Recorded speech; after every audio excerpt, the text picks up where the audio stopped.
Hey everybody, what a wonderful, wonderful, beautiful day this is. Praise God for that. I'm going to do a little video this evening. It's going to be a little bit out of alignment with what we usually do. We're usually doing farming and logging and such, but I'm going to do a video on mechanicking. That's what I've made most of my living with over the years, and this is on a 3406B. And I'm going to kind of go over with you to get you up to speed to what we've done to it so far. The complaint was that the sounded like the jake was on all the time, and it developed a miss, and the miss is a dead miss. So it already pointed me in that direction, but I'm gonna go over with how I located it and then show you what we got. Okay, I can't start it right now because I've started taking it apart the other day when we was troubleshooting. But so what I done when I first came up here, we fired it up. Definitely had a dead miss. So it did not sound like the jake was on anymore. So rather than pull all the valve covers off, which you can see on these Fords sometimes, it's a little tough to get in there. Rather than pull all the valve covers off, I wanted to narrow it down and locate which cylinder it was on. So I commenced to cracking fuel lines. And then each fuel line I cracked, you know, it would make a difference in the engine until I got back here to number 4. Okay, and that made no difference in the sound of the engine with it running. So I said, okay, the problem is in number 4. So I commenced to taking the valve cover off, which I'll show you what bolts to take out. Okay, the way these are laid out, you've got 1, 2, 3 cylinders under one valve cover, 4, 5, 6, front being 1, 6 being rear. So the problem was in number 4. Rather than peel, you can take this top valve cover off if you want, but I'll just go ahead and pull the top 2 sections in one chunk. So it's 1/2 inch on the nuts, on the newer style 3/8 bolts. But anyway, you take them 4 nuts off, and there's 2 5/16 bolts, 1/2 inch, that go in between the 2 valve covers. Let me get over here and show you. So right there's the bolt, midstream of the valve cover, which this is the front valve cover. We'll be working on the back. I don't know if you can see where I've already removed them. Let me zoom in here. Right in there. Then when you pull that off, you just unplug your jake wire out the inside, and then the valve cover will come off. You got to kind of cock it over just a little bit. Okay, so I'm rolling.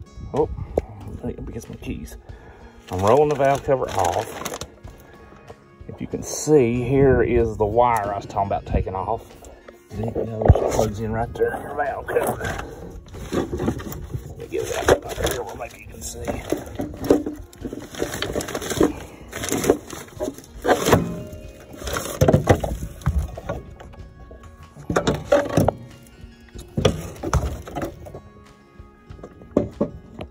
So right here, that's where the jake plugs in. And what I had already found is that the push rods, the 4-cylinder was gone. They're there. But they're a horseshoe down in there. I don't know if you can see that or not. But we're going to pull this brake head off. Pull the fuel line and pull the nozzle out, pressurize the cylinder. If air leaks out the exhaust or intake with both valves shut, then we know we dropped the valve and we're going to have to go deeper. But if it holds compression, then we could possibly get by with new push rods. Broke a lifter lock down in there, which I'll show you that too in a minute. And you know, minimal. So let me rip into her and see. Okay, I don't know if y'all noticed, I'll show you again here. This, I've just dealt with these so much. See the stubby time in advance cover? That is a pretty good indication that it's an early B model without having a serial number. And it's probably a 7FB serial number, truth be known. If you ever go to looking for a serial number on these, if you ain't got one, they are usually, which you'll never be able to see it from here, they're usually right back here on the back of the block, stamped behind the exhaust in that vicinity. If there's not a tag, you can scrape around there, wire brush, it's there somewhere. Sometimes they're hard to find. But anyway, off track. This jake brake has 4 points of contact. You've got 2 nuts here, which are 1.125", which is a 3/4. And you had 2 nuts here, which I've already removed them. They're usually 11/16. Some were 9/16. It depends on what you got. And the reason I brought up the 7FB is the 7FB usually has 3 points of contact. It's got the 2 big nuts and 1 stand. It's got stands underneath these. Okay. This has been updated. Somebody has put them jakes on and made a 4-point stand, which is stronger. And they can be more aggressive with the jake brake that way. It'll stand more. So anyway, it's touching there. Okay, heads up. When you get ready to pull the jakes off, if you'll look closely here,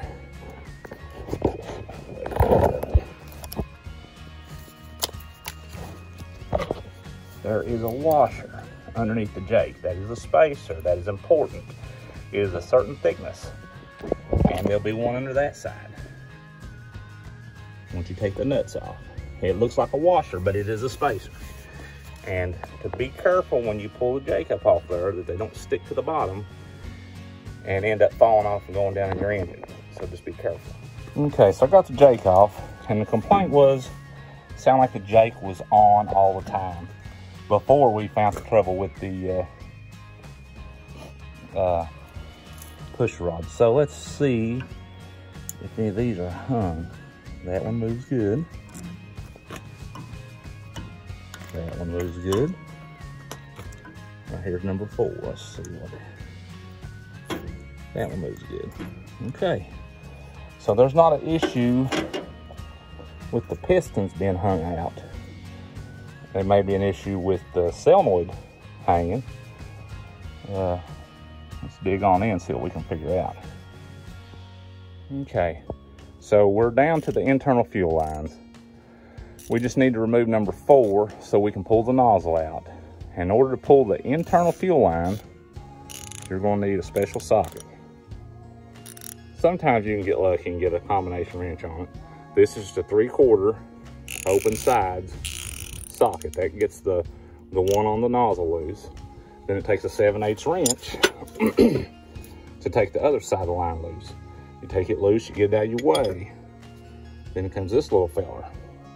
This is what you take the top off of the nozzle chamber off. You take that cap off, then you use a slide hammer, it threads in the nozzle, and you have to slide that baby out there. You have to get a little rough sometimes. Okay, some things I've seen with this. One, the jake oil supply is broke. Okay, I did not break it. It was already broke. So that would probably explain why the jakes were weak. Then I've noticed also that somebody has done some work in here before, and there should be spacers there, not nuts and washers. So the jake head was probably in a little bit of a twist. It would, it'd be hard to get it perfect.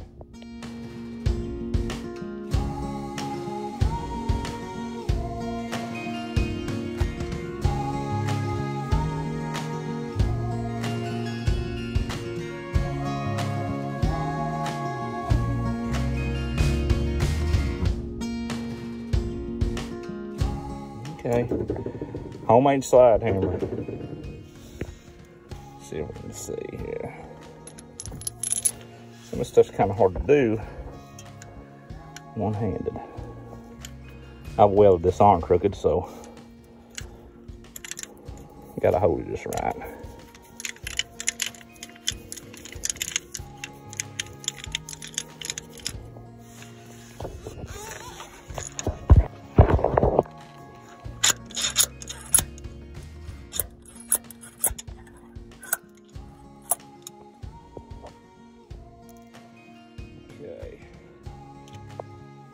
can see there's a washer on the end, and there's a sealant washer. Sometimes them stay right here. Sometimes them stay in the hole. Now we got access into the cylinder to see what kind of damage is done. Not to mention that we have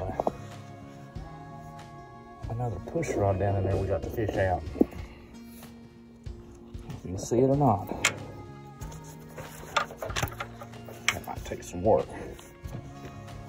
So here's our nozzle. Good news is the tip ain't all battered up. So that means that if it did drop a valve, no metal got into it. And if, for those of you who don't know, you have the sealing washer here, but you also have a seal right here, and this is called a carbon dam. And what that does, the purpose is to seal it until carbon can build up around this part right here, which helps seal it off also from compression. When we leak compression out, this helps keep from leaking oil in. Okay, so this is where my video stops for now. We're gonna wait on the customer, but I'll just go ahead and tell you, he's my buddy. He's a good friend. His name's Chris. They move a lot of mobile homes. They're moving new mobile homes, used mobile homes. They do a little bit of excavating work. They're just jacks of all trades too. Good people. And I'm not trying to advertise for them, I'm just being straight up with you. But anyway, so when my buddy gets back here, we'll string an air hose out, put a little compressed air down in that cylinder, and make sure we ain't got no air leaking out the exhaust or air out of the intake anywhere. If we hear it, then we'll have to dig deeper. If not, then I'm gonna try, I'm gonna pull that lifter up out of there and check it, put a new lifter lock on it, probably get some new push rods, and probably adjust all the valves. I'd say it needs it, and adjust the jakes, maybe put new solenoids on it, because when I heard it before, it would hang a little bit, and then we'll fire her back up, see how she sounds. Might get a million more miles out of it.